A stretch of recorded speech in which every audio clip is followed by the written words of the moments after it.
Yeah, g'day. My name's Pete. I'm from a place called Frankston in Victoria, Australia. And over the last 20 years, I've had a hell of a lot of adventures. And to be honest, most of them I probably should never have even made it back from. But I'm still here, and there's one place I keep coming back to, and that's New Zealand. Absolutely love this place, and the people are just its greatest asset. I love my hunting and fishing, and I've worked as a hunting and fishing guide the world over, and also as a military contractor, a bit of time in the army, and just a general sort of adventure dude. But it's about time I shared a few of my adventures with the internet world out there. Now, I've got to warn you, I'm not politically correct, and the videos do contain hunting scenes and quite a bit of swearing. So I hope you enjoy them all the same. Cheers.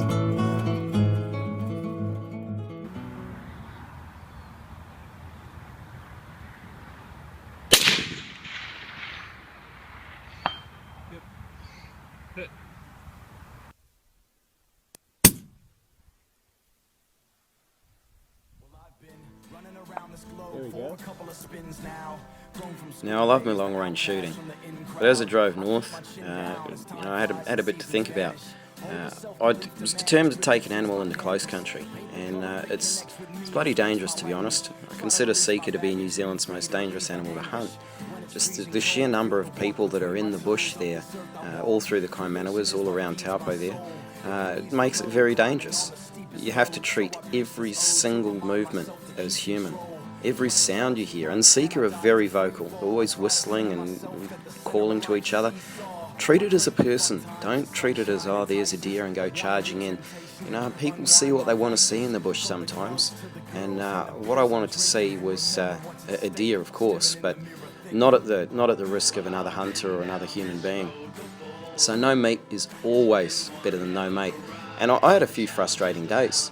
I saw a lot of deer up close. In fact, I could have shot a couple of hinds literally 30 seconds out of camp on the first day. But I passed up quite a few animals, and I was only hunting with the 223 with the styer there. It keeps me nice and honest. You've got to make a good clean shot without brush in the way. But these things were really challenging me, and I became more and more determined the more animals I saw to take either a good hind for meat or a nice representative 8-point stag. And I was fortunate enough to see numerous examples of both. But they were darting through the manuka, they were disappearing, they were there, they were gone. And I pretty much refused to just go and sit on a clearing with a 300 win and sort of take one the easy way. So I roughed it out, and on day 4 I had a crack with Mark Clinch. Okay, we just ran into one literally on the track. So just making my little video there. Ran into one literally on the track, about an 8-pointer. It just took us both by surprise and then bolted. So we're going to see if there's anything hiding down in here.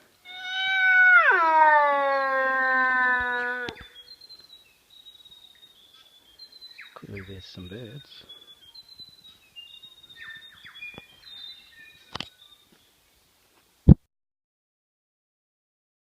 So I've shot a Sika. We'll just have to find it from here. So we heard a bit of crashing and thrashing, but I think it's down there. It wasn't far, only 20 metres from it, but it was hiding behind a tree, and I took a 100% identified safe shot where there was no harm of doing anything to anyone else other than the deer, don't get me wrong, but she was obscured and I had a chance to hit her left lung, and I've tucked one in low through the front, and it will be somewhere in its chest cavity, but I've definitely hit a lung. So we'll see if we can find her. Just try and give you an idea of how difficult that shot was. She was just at the tip of where my fingernail is.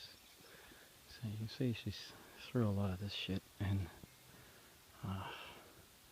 we've covered a lot of ground looking for blood, and the only blood we've got is right on the spot. This is very unfortunate. We're probably going to need to come back with a dog. Basically what happens is, if you can picture a leather jacket, and you put a pinprick hole in a leather jacket, and then as the animal runs, that wound is not in line with the leather jacket, so the amount of blood coming out of her is actually very minimal. She'll have a huge amount of blood just under the skin and around the wound and inside it, but not leaking where we need it to be. Bugger.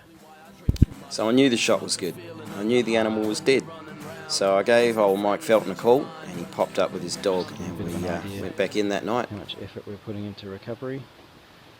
And all of this for a scungy Jap hind, but it's the principle of the matter. You wound an animal, you find it. So we're back with the dog, 2 hours into the search, determined to find it because it was a kill shot. There's no two ways about it. And not easy to find anything in this shit.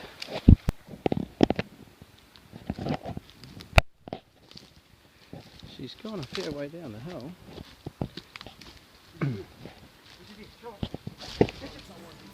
After encountering bloody dozens of the things, after shooting one and losing one, I was pretty frustrated. So I had one last crack at it, so I got my old mate Ariki from Wodu there, and 2 of us went in for another look.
So as things wrapped up for me in the Kaimana was mixed emotions.